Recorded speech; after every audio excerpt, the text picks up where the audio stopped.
نحمده ونستعينه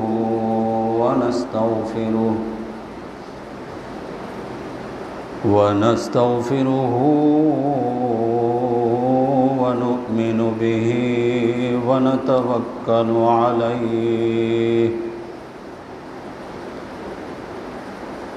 ونعوذ بالله من شرور أنفسنا ومن سيئات أعمالنا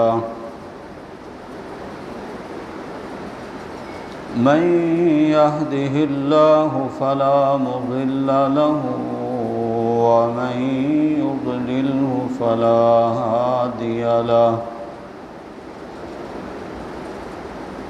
شهادة أن لا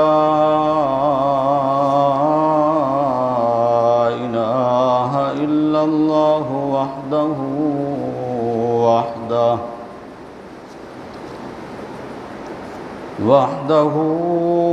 لا شريك له وأشهد أن محمدًا عبده ورسوله أما بعد فأعوذ بالله من الشيطان الرجيم بسم الله الرحمن الرحيم فقلت استغفروا ربكم إنه كان غفارا يرسل السماء عليكم مدرارا ويمددكم بأموال وبنين ويجعل لكم جنات ويجعل لكم أنهارا سبحان ربك رب العزة عما يصفون وسلام على المرسلين والحمد لله رب العالمين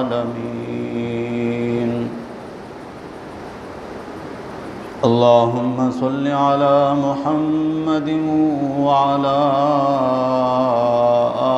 آل محمد كما صليت على إبراهيم وعلى آل إبراهيم إنك حميد مجيد اللهم بارك على محمد وعلى آل محمد كما باركت على إبراهيم وعلى آل إبراهيم إنك حميد مجيد بزرگان محترم، برادران عزیز،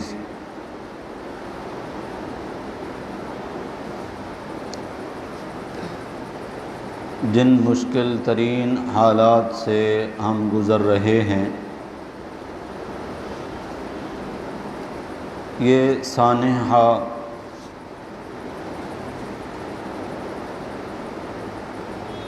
گویا کہ اللہ کی طرف سے آئی ہوئی ایک آفت ہے، آزمائش ہے۔ آزمائشوں میں ڈالنے والا بھی اللہ ہے اور آزمائشوں سے نکالنے والا بھی اللہ ہے۔ اللہ کے سوا نہ کوئی کسی کو مشکل میں ڈال سکتا ہے اور نہ ہی کسی کو مشکل سے کوئی نکال سکتا ہے۔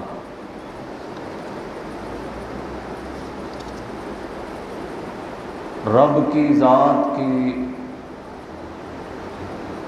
جس صاحب ایمان بندے کو پہچان ہے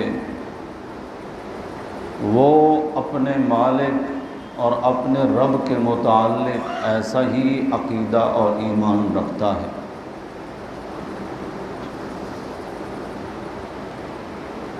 البتہ یہ آزمائشیں جو کہ دو طرح کی ہوتی ہیں، کچھ وہ ہوتی ہیں جو ہماری بدعمالیوں کا سبب اور ذریعہ ہوتی ہیں،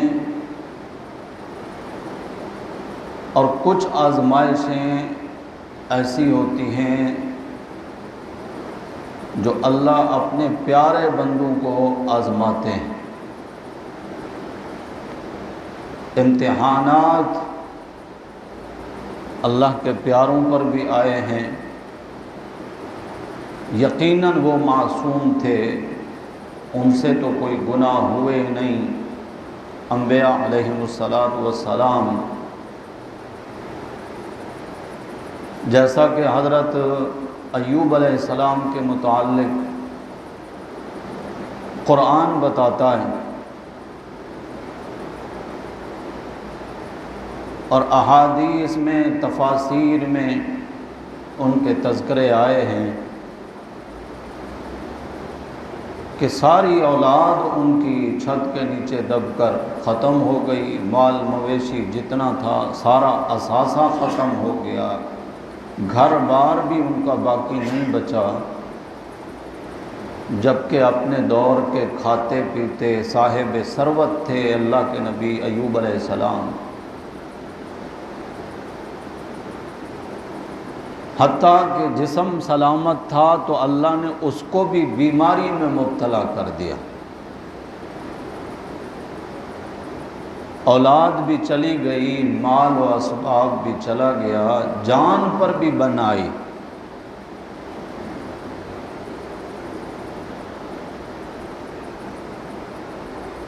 پھر اس آزمائش میں انہوں نے کیا رویہ اختیار کیا؟ جن کی ابتلا کا زمانہ فرمایا 18 سال تک یہ سلسلہ جاری رہا۔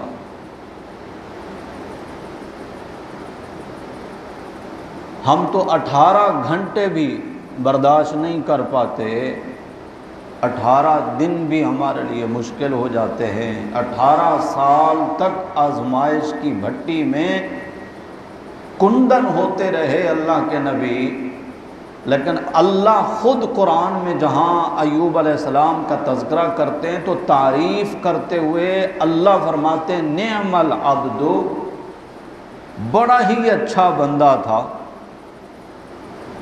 کیونکہ میرے نبی سے تو بہت عرصہ پہلے گزرے ہیں۔ ساری زندگی اور زندگی کا بڑا حصہ امتحانات کا شکار رہنے والے ایوب علیہ السلام ایک دن کے لیے بھی بلکہ ایک لمحے کے لیے بھی ناشکرے نہیں ہوئے، پھر بھی زبان پر الحمدللہ علی کل حال کے الفاظ ہوتے کہ ساری تعریفیں اللہ کے لیے ہیں، اس نے جس حال میں رکھا، جب تک چاہا خوشحال رکھا، جب تک چاہا عطا کرتا رہا، جب لینے پہ آیا تو ایک لمحے میں سب کچھ لے لیا، اسی کی شکر گزاری ہے۔ ایوب علیہ السلام کا یہ قصہ، یہ واقعہ، ان کی زندگی کے یہ حالات جو قرآن نے بتائے ہیں، یہ محض قصہ نہیں، یہ تو ہمارے لیے عبرت کا سامان ہے۔ آزمائش آئی ہے،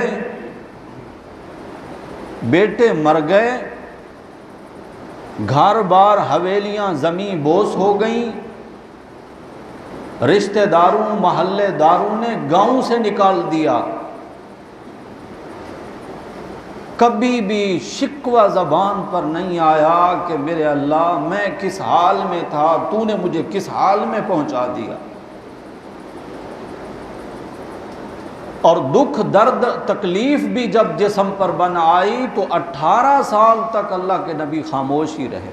اللہ کا ذکر اسی طرح جاری ہے، عبادت اسی طرح جاری ہے جس طرح خوشی کے لمحات میں ہوتی تھی، اسی طرح کبھی اس میں کوئی کمی نہیں آئی۔ جب درد بڑھا، اور بڑھا کیوں درد؟ آپ کی اہلیہ جا رہی ہیں محلے والوں کی گھروں کی محنت مزدوری کر کے، کھانا لے آؤں گی، خود بھی کھاؤں گی، اپنے مریض شوہر کو کھلاؤں گی۔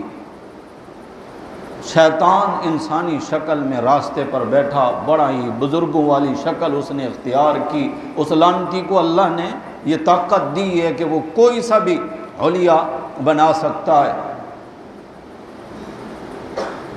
اس نے کہا بی بی تیرا شوہر اتنے عرصے سے بیمار ہے اور تمہارے اوپر بڑا کڑا، شیطان کو تو علم ہے، جس کے بارے میں میرے نبی صلی اللہ علیہ وسلم نے فرمایا نا کہ وہ ہر بندے کے ساتھ اتنا قریب رہتا ہے جس طرح تمہاری رگوں میں خون دوڑتا ہے، مجرد دم، وہ اس طرح ہر بندے کے ساتھ ہے۔ اس کو تو سارے حالات کا پتہ تھا، گن گن کے اس نے بتائے کہ تمہاری اولاد چلی گئی، گھر بار ختم ہو گیا۔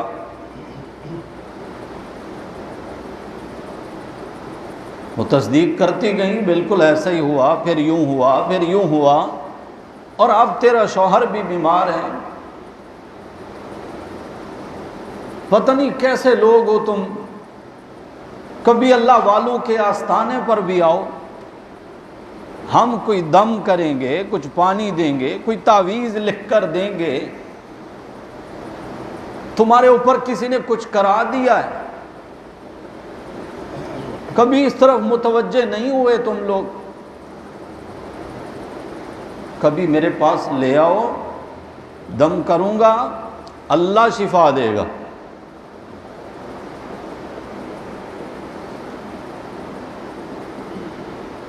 بی بی رحمت جب گھر آئیں، گھر تو تھا نہیں، جھونپڑا لگا رکھا تھا جنگل بیابان میں، ساری آبادی والے مخالف ہیں کہ یہ ایک اللہ کا نام لیتا ہے، جب بھی بات آتی ہے تو بس کہتا ہے کہ سب کچھ کرنے والا اللہ ہے۔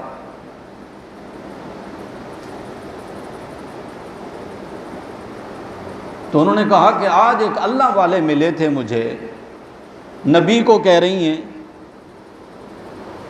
اللہ والے مجھے ملے تھے اور انہوں نے مجھے ایسے ایسے کہا، اور پتہ نہیں ان کو کیسے پتہ چلا، ہمارے سارے حالات وہ جانتے تھے، انہوں نے نشانیوں سے بتایا کہ اتنا عرصہ پہلے تمہارے ساتھ یہ حادثہ پیش آیا اور پھر یوں پیش آیا، تو کیوں نہ ہم چلے جائیں۔ انہوں نے کہا ہے کہ میں اللہ کا نام دم کر کے دے دوں گا، اللہ تعالیٰ شفا دیں گے، تو اس میں حرج کیا ہے؟ اس بات کا رنج ہوا ایوب علیہ السلام کو، درد اٹھا سینے میں، اللہ شیطان کو اب اتنا جرأت ہونے لگی ہے، میرے گھرانے کو بھی اب وہ ورغلانے لگا ہے کہ میں تیرا در چھوڑ کر کسی اور سے امیدیں لگاؤں۔ یہ درد، اگر تو مجھے دکھ نہ دیتا تو اس لعنتی کو اتنی بڑی جرأت کہاں ہوتی۔ اس وقت کہا رب انی مسنی الضر، اللہ مجھے بہت تکلیف پہنچی ہے، انتا یعنی اپنی بیماری کا نہیں فرمایا کہ مجھے دکھ ہے، تکلیف ہے، اولاد چلی گئی اس کا درد ہے، دکھ ہے، نہیں، دکھ ہے تو یہ کہ کسی کی جرأت کیسی ہوئی اللہ کی ذات سے ہٹا کر کسی اور ذات کی طرف مجھے متوجہ کرے کہ میں اس سے امیدیں لگاؤں۔ انی مسنی الضر، اللہ مجھے بہت تکلیف ہے، انت ارحم الراحمین، تجھ سے بڑھ کر رحم کرنے والا کوئی نہیں، انت ارحم، تو ہی تو ہے رحم کرنے والا اللہ۔ اللہ کہتے ہیں بس اتنا کہا نا جب میرے ایوب نے، فاستجبنا لہ، ہم نے ان کی درخواست کو قبول کر لیا۔ بس درخواست دی قبول ہو گئی۔ قرآن کا اسلوب یہ بتا رہا ہے کہ اس سے پہلے کبھی یہ جملے بھی ایوب علیہ السلام زبان پر نہیں لائے تھے کہ اللہ میری بیماری ختم کر دے۔ صحت دی تھی تو نے اپنی مرضی سے، تیری منشا میں یہی تھا، بیماری دے دی تو بھی تیری منشا یہی ہے۔ ہم جو تیرے بندے ہیں، ہمارا تو یہ فریضہ ہے کہ ہر حال میں تیری رضا پر راضی ہو جائیں۔ فاستجبنا لہ، اللہ کہتے ہیں ان کی درخواست کو ہم نے قبول کیا۔ فکشفنا ما بہ من ضر، جو ان کو تکلیف تھی اس سے ہم نے شفا بھی دی ان کو۔ آتیناہ اہلہ، جو کچھ ہم نے ان کا اہل و عیال لیا تھا وہ بھی دیا۔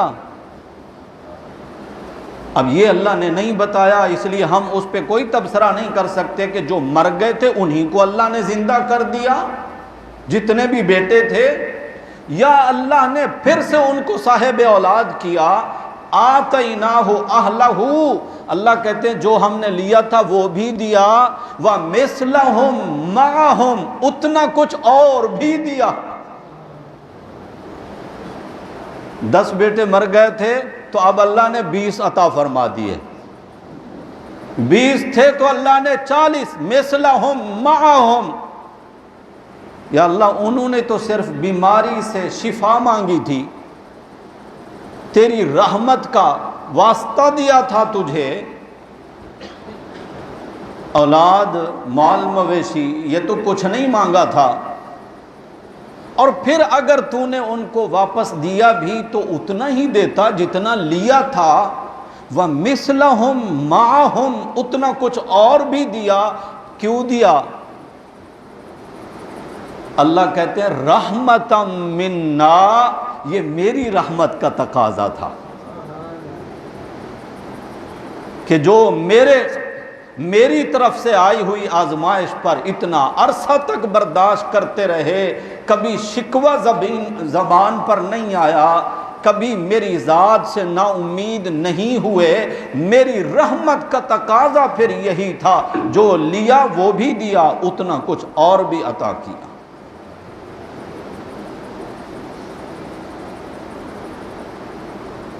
تو آزمائشیں 2 طرح کی ہوتی ہیں، کچھ گناہوں کی وجہ سے ہوتی ہیں جو گناہگار بندوں پر آتی ہیں، کچھ اللہ کی طرف سے امتحان ہوتا ہے کہ اس حال میں میرا بندہ کیا کرتا ہے، خوشی میں، راحت میں کیا کیفیت ہوتی ہے، غم اور پریشانی میں اس کی کیا کیفیت ہوتی ہے۔ اللہ اس طرح آزماتے امتحان میں مبتلا کرتے ہیں، اور یہ آزمائش امتحانات اللہ کے ان پیاروں پر آئیں جو معصوم عن الخطا ہیں، جن سے گناہ ہوتے ہی نہیں، اور جن آزمائشوں کا ہم شکار ہیں قرآن اس جانب بھی ہمیں متوجہ کرتا ہے کہ ظہر الفساد فی البر والبحر بما کسبت ایدیکم۔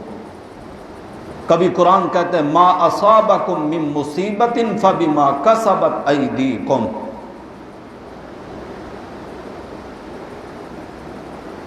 تمہارے اوپر کوئی مصیبت ایسی نہیں آتی مگر وہ تمہارے اپنے ہاتھوں کا کیا دھرا، اپنے ہاتھوں کی کمائی، اپنے ہی اعمال کی وجہ سے۔ گزشتہ جمعہ بھی اسی بات پر متوجہ کیا تھا بھائیوں کو، یہ سبق میرے لیے بھی ہے، آپ سب کے لیے بھی ہے۔ آزمائشوں سے نکلنے کا طریقہ ایوب علیہ السلام نے سکھایا ہے کہ رب کو پکارنا، اور یونس علیہ السلام نے آزمائش میں رب کو جس طرح پکارا اس میں سکھا دیا پکارنا بھی اسی کو ہے، اور اپنے گناہوں کا، غلطیوں کا اعتراف بھی کرنا ہے۔ یونس علیہ السلام نے جب پکارا تو انہوں نے کہا لا الہ الا انت سبحانک، اللہ تیرے سوا کوئی الہ نہیں، یعنی مشکلوں سے نکالنے والا کوئی نہیں، میں جہاں جس حال میں ہوں، یعنی مچھلی کے پیٹ میں، دریا کی تہ میں، تیرے سوا مجھے کوئی دیکھنے والا نہیں، اللہ تیرے سوا یہاں سے مجھے نکالنے والا کوئی نہیں، انی کنتو من الظالمین، اللہ میں ہی قصوروار ہوں۔ یہ نبی ہیں جن کے بارے میں ہم مسلمانوں کا عقیدہ ہے کہ نبی خطاؤں سے پاک ہوتے ہیں، نبی سے گناہ ہوتا ہی نہیں۔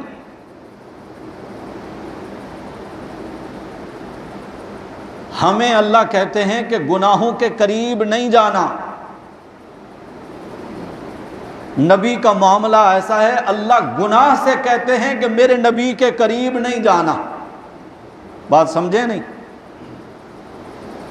ہمیں کہتا ہے گناہوں کے قریب نہ جاؤ، وَذَرُوا ظَاهِرَ الْإِثْمِ وَبَاطِنَهُ، چھوڑ دو وہ گناہ جو ظاہراً کرتے ہو یا چھپ کر کرتے ہو۔ ہمیں کہا گناہوں کے قریب نہ جانا، اور گناہوں سے کہا کہ میرے نبی کے قریب نہ جانا۔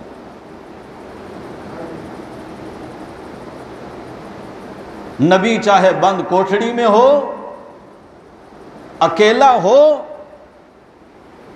پتہ نہیں آپ وہاں پہنچیں گے یا نہیں، گناہ کی دعوت دینے والی عورت ہو اور وقت کے بعد شاہ گھرانے کی ہو، جہاں دیکھنے والی آنکھ بھی کوئی نہ ہو، روکنے والا ہاتھ بھی کوئی نہ ہو، کون ہے؟ حضرت یوسف علیہ السلام۔ دعوت گناہ عورت کی طرف سے ہے، یعنی کوئی رکاوٹ ہے ہی نہیں۔ 7 کمروں کے تالے بند کر کے محل کے آخری کمرے میں ہیں۔ نبی کہتا ہے معاذ اللہ، میں اللہ کی پناہ چاہتا ہوں۔ نبی اللہ کی پناہ چاہتے ہوئے جب یوں چل پڑے تو اللہ خود ہی دروازے بھی کھولتے گئے، تالے بھی توڑتے گئے، بحفظ و امان نبی اپنا دامن بچا کر باہر نکل گئے۔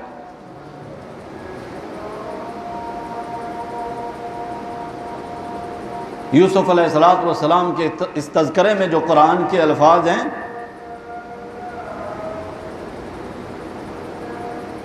وہ یوں نہیں ہے کہ نبی گناہ سے بچ گیا، وہاں اسلوب ایسا لگتا ہے کہ گناہ نبی کے قریب بھی نہیں گیا۔ تو نبی تو گناہوں سے پاک ہوتے ہیں۔ یونس علیہ السلام جو کہہ رہے ہیں انی کنت من الظالمین، اللہ میں ہی قصوروار ہوں، یہ ہمیں سکھایا جا رہا ہے کہ اللہ کی رحمت کو اگر اپنی جانب متوجہ کرنا ہے، مشکل میں پھنس گئے اور وہاں سے نکلنا ہے، تو پھر اپنے گناہوں کا، خطاؤں کا اعتراف کرو، اللہ کی رحمت متوجہ ہو جاتی ہے۔ آخری الفاظ پچھلے جمعہ یہ تھے، جب بندہ توبہ کر لیتا ہے تو میرے نبی فرماتے ہیں وہ ایسا ہو جاتا ہے جیسا کہ اس نے گناہ کیے ہی نہیں ہیں،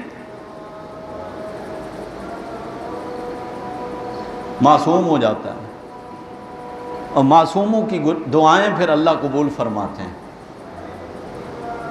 یہی وجہ ہے کہ جن لوگوں نے تجربے کیے، پرکھا اللہ کی رحمت کو، وہ کہتے ہیں جب چاہتے ہو نا کہ میری دعائیں اللہ قبول کریں تو کثرت کے ساتھ استغفار کرو۔ نبی کریم صلی اللہ علیہ وسلم نے صحابہ کو فرمایا، پوری امت کے لیے ہدایت ہے، استغفار کیا کرو۔ مجھے نہیں دیکھتے ہو، میں کم از کم ایک دن میں 100 بار اللہ سے استغفار کرتا ہوں۔ میرا ایمان ہے نبی سارے معصوم ہیں، اور میرے نبی تو امام المعصومین ہیں۔ جب وہ 100 مرتبہ اللہ سے معافیاں مانگ لیں، استغفار کر لیں، تو میری تیری کیا حیثیت ہے بھائی؟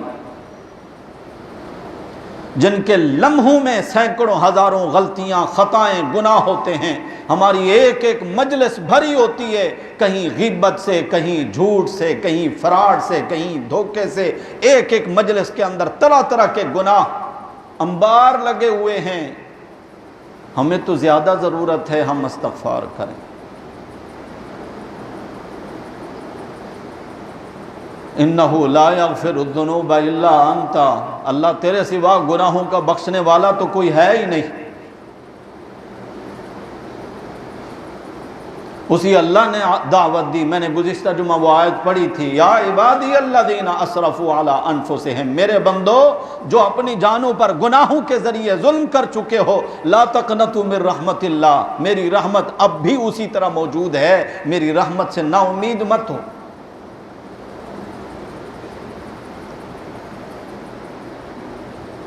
اللہ استغفار کرنے والوں کی دعائیں قبول فرماتے ہیں۔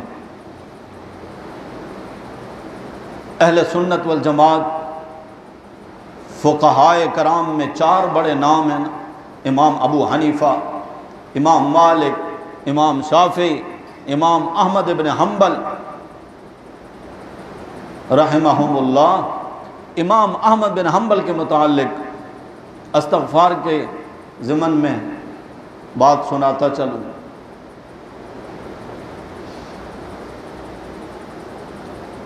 فرماتے ہیں کہ ایسے علاقے کی طرف میرا جانا ہوا جہاں میری کوئی جان پہچان نہیں تھی، سفر میں تھا، ایک گاؤں میں پہنچا، گاؤں میں کوئی بھی واقف نہیں،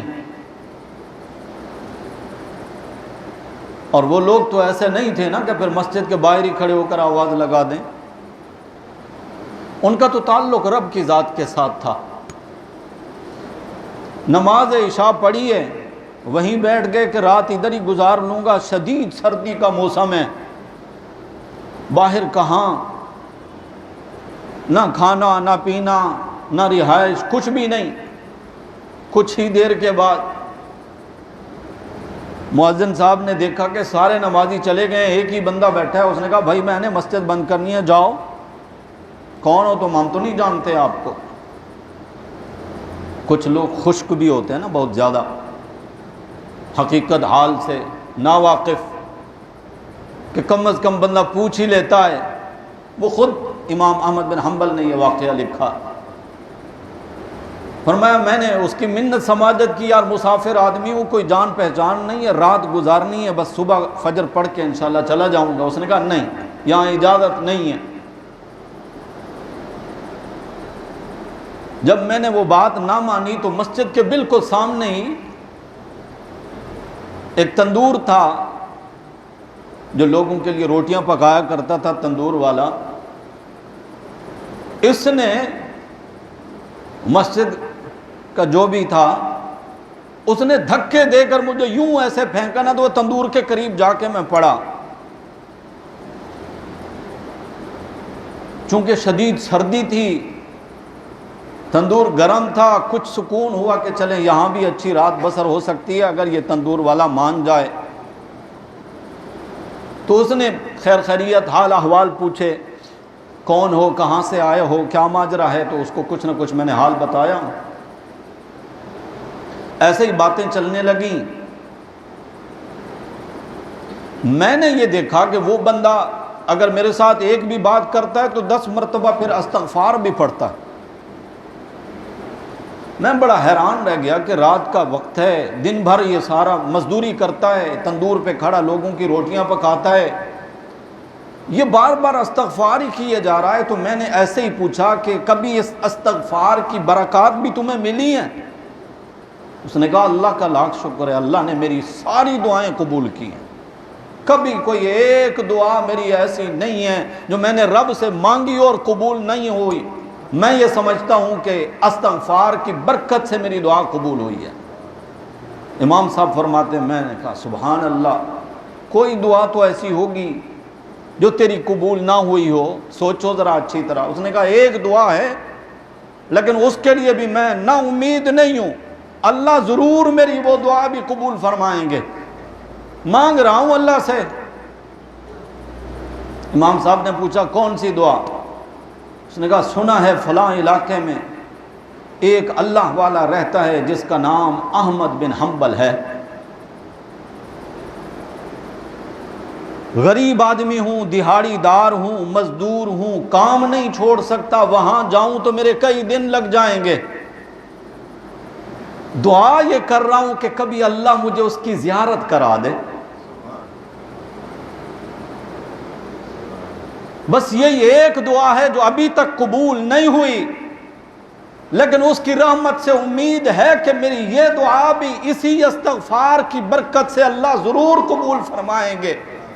امام احمد بن حنبل رحمۃ اللہ علیہ فرماتے ہیں میں رونے لگا اور میں نے کہا جا تیری یہ دعا بھی اللہ نے ایسی قبول کی کہ احمد بن حنبل کو پھینکا ہے تیرے تندور کی طرف، کہ یہ میرا بندہ جو بار بار کہتا ہے استغفر اللہ، کبھی کہتا ہے اللہم اغفر لی، کبھی کہتا ہے رب اغفر لی، یہ جو بخشش مانگنے والا میرا بندہ ہے تیری زیارت کو ترس رہا ہے، سینکڑوں میل کا سفر کرا کے مجھے یہاں تک پہنچایا اور مسجد والوں کی طرف سے دھکے دلا کر تیرے تندور پہ پہنچایا کہ جا وہ تیری زیارت کے مشتاق ہیں، تو ان کے پاس وہاں پہنچ۔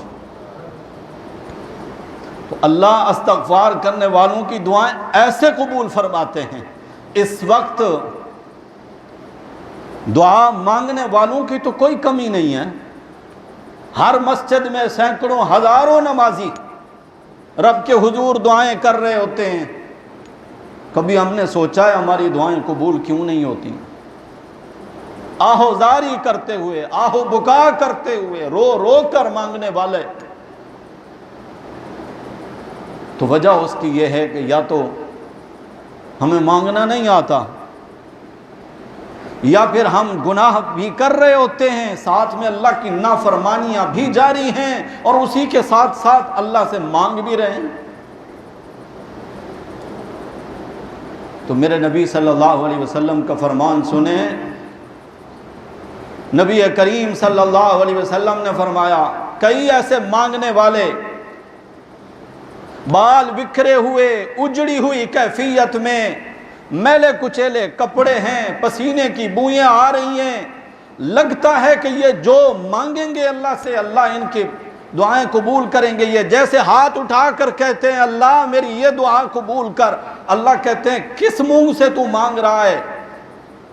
فرمایا وہ ایسے بندے ہوتے ہیں کہ مشربہ حرام، جن کا پینا حرام کا ہوتا ہے، مطعمہ حرام، جن کا کھانا حرام کا ہوتا ہے، ملبسہ حرام، جن کا لباس حرام کا ہوتا ہے۔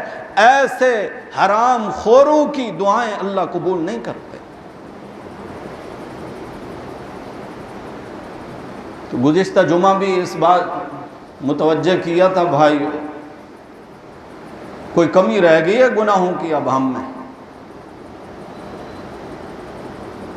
کوئی ہے ایسا گناہ جو ہم نے چھوڑ رکھا ہو؟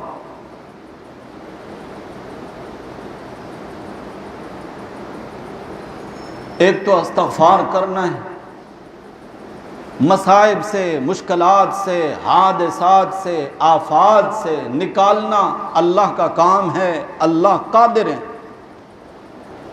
اللہ کی رحمت کو متوجہ کرنے کے لیے اللہ کی پکار کرنی ہے، فریاد کرنی ہے، اللہ سے مانگنا ہے۔ اور ایک کام یہ کہ جتنی اللہ نے توفیق دی ہے اپنے مصیبت زدہ بھائیوں کی بحالی میں ان کے ساتھ تعاون کرنا، اور پھر یہ نہیں دیکھنا کہ میرے مڑے توڑے نوٹ کس کام آئیں گے۔ آپ نے دیکھا نہیں غزوہ تبوک میں جب نبی کریم صلی اللہ علیہ وسلم نے صحابہ سے کہا وقت کی سپر پاور کے ساتھ جنگ لڑنی ہے، بڑا لشکر تیار کرنا ہے، ان کے لیے زیادہ راہ نہیں ہے، صاحب ثروت لوگ امداد کریں۔ یہی موقع تھا جس میں ابو بکر صدیق کل مال اثاثہ لے کر آئے تھے، حضرت عمر فاروق آدھا مال لے کر آئے، عبد الرحمن ابن عوف نے سونے کی اشرفیوں کے ڈھیر لگا دیے، عثمان غنی رضی اللہ تعالی عنہ نے اونٹوں گھوڑوں کی لائنیں لگا دی، ابو عقیل انصاری رضی اللہ تعالی عنہ انتہائی غریب صحابی کونے میں کھڑا دیکھ رہا ہے، رو رہا ہے، کاش میرے پاس بھی ہوتا یا اللہ، میں بھی مسلمان مجاہدین کی اعانت کرتا، تعاون کرتا ان کے ساتھ، لیکن پھر مایوس نہیں ہوا کہ جو میں کر سکتا ہوں وہ تو کروں۔ اور منافقین تماشا کر رہے تھے۔ عبد الرحمن ابن عوف نے سونے کی اشرفیوں کے ڈھیر لگائے تو اس پر بھی تانے، ارے یہ ریاکاری کرتا ہے، دکھانے کے لیے ایسا کر رہا۔ ابو بکر صدیق کل اثاثہ لے کر آئے تو اس پر بھی منافقین نے تانے لگائے، یہ لوگوں کو دکھانے کے لیے ایسا کر رہے ہیں۔ ابو عقیل شام کے وقت ایک یہودی کے پاس گئے جس کا باغ تھا، کہ باغ کو پانی سے سیراب کرنا ہے، یہ ٹیوب ویل اور مشینوں کے زمانے تو تھے نہیں، یا تو کنویں سے ڈول کھینچا جاتا یا پھر اس کو چلایا جاتا تھا، کہ میں مزدور آدمی ہوں، مزدوری کروں گا رات بھر کے لیے، کیا دو گے؟ اس نے کہا 4 صاع کھجور دوں گا، یہ پیمانہ ہوتا تھا، صاع، صاد الف اور عین، اور اندازہ آج کے دور کے حساب سے 1 صاع جو ہے تقریباً 3.5 کلو کا تھا، تو 4 صاع میں کتنا وزن ہو گیا؟ تقریباً 14 کلو، یا دیسی دور کے سیر جو ہوتے تھے باٹ وہ رکھ لیں۔ 4 صاع کھجور میں ساری رات مزدوری کرتے رہے، صبح کو 4 صاع کھجور ملی ہیں۔ گھر کی کیفیت یہ ہے کھانے کے لیے کچھ نہیں ہے، 1 صاع کھجور گھر والوں کو دی کہ بیوی بچوں کو یہ کھائیں پئیں، اور باقی کھجوریں لے کر آئے ہیں نبی کریم صلی اللہ علیہ وسلم کی خدمت میں۔ جہاں سونے کی اشرفیوں کے ڈھیر لگے ہوں، اونٹوں گھوڑوں کی لائن لگی ہو، کل اثاثے لا رہے ہوں صحابہ، اور وہاں ایک غریب صحابی یہ تھوڑی سی کھجوریں لے کر آئے نا، اس پر بھی منافقین نے تانے لگائے۔ الذین، قرآن کہتا ہے سورہ توبہ میں، الذین یلمزون المتطوعین من المؤمنین فی الصدقات والذین لا یجدون الا جہدہم فیسخرون منہم، ہنستے ہیں ان پہ، لو جی یہ کھجوریں بھی کام آئیں گی، یہ تھوڑی سی کھجوریں۔ لیکن اللہ کے نبی صلی اللہ علیہ وسلم تو اپنے ساتھیوں کی کیفیات جانتے تھے نا، کہ ان میں کون جو ہے صاحب ثروت ہے، کون غریب ہے۔ حضور نے دیکھا نا تو آپ صلی اللہ علیہ وسلم نے ان کی جھولی میں سے کھجوریں لیں، اور جو ڈھیر لگا تھا سونے چاندی کے اشرفیوں کا، سکوں کا، صحابہ سے حضور نے فرمایا یہ ابو عقیل کی لائی ہوئی کھجوریں اس ڈھیر کے اوپر بکھیر دیں، سونے چاندی اسی کے نیچے ہی چھپ جائیں۔ وہ جو غریب تھوڑا مار لایا ہے، اللہ اس کو بھی قدر کی نگاہ سے دیکھتے ہیں۔ ہمارے ایک ساتھی بتا رہے تھے کہ ہم سیلاب متاثرین کے لیے تعاون لے کے جا رہے تھے، ٹرک کا شیشہ بند تھا، ایک جگہ ہمارا ٹرک رکا تو ایک بوڑھا ضعیف بندہ قریب آیا اور اس نے شیشہ بجایا۔ ہم نے سوچا کہ مستحقی ہوگا، مانگے گا، شیشہ ہم نے ہٹایا تو ہمارا یہ سرائکی خطہ ہے، ڈیرہ اسماعیل خان کا، ڈیرہ غازی خان کا، کہنے لگا بابا تھوڑا گلہ کتھا ہے، چندے کا باکس کہاں ہے؟ میں نے باکس آگے کیا، میں نے کہا کیوں خیریت؟ اس نے مٹھی میں پیسے چھپائے ہوئے تھے، میں نے کہا باکس چھوڑیں، جھولی میں نے آگے کر دی، میں نے کہا میری جھولی میں ڈال دیں۔ 10 روپے کے 2 نوٹ تھے مڑے توڑے، اس نے میری جھولی میں ڈالے اور ہمیں دعائیں دیتا ہوا چلا گیا کہ آپ خوش قسمت لوگ ہو کہ اللہ نے آپ کو اپنے بندوں کی خدمت کے لیے قبول کیا ہے، مجھ غریب کا حصہ بھی لیتے جاؤ۔ یہ ساتھی عالم تھے، کہنے لگے میں نے اپنے ساتھیوں سے کہا وہ یاد رکھو ابو عقیل انصاری جن کی کھجوریں حضور نے سونے چاندی کے ڈھیر کے اوپر رکھی تھیں، تم بھی یہ مڑے توڑے نوٹ جو ہے یہ گلے میں باکس میں اوپر رکھ دو۔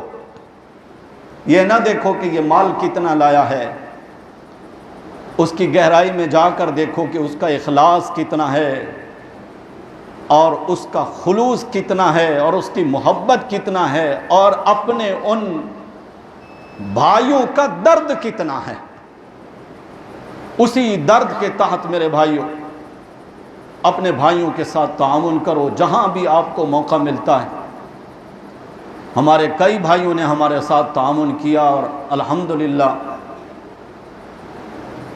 سندھ میں بھی، پنجاب میں بھی، بلوچستان میں بھی، جہاں تک ہم سے ہو سکا ہم نے تو وہاں تک اپنے جاننے پہچاننے والے وہاں کے مفتیان کرام، علماء کرام تھے جن سے ہم رابطے میں ہیں اور جن کی ذات پر ہمیں اپنی ذات سے بھی بڑھ کر اعتماد ہے، ہم نے نقدی کی صورت میں وہاں تک پہنچایا ہے اور آگے انہوں نے پھر لوگوں کو جہاں ٹینٹ کی ضرورت تھی وہاں ٹینٹ دلائیں، جہاں کھانے کی ضرورت تھی وہاں کھانے دیے، جہاں کپڑوں کی ضرورت تھی وہاں کپڑے دیے۔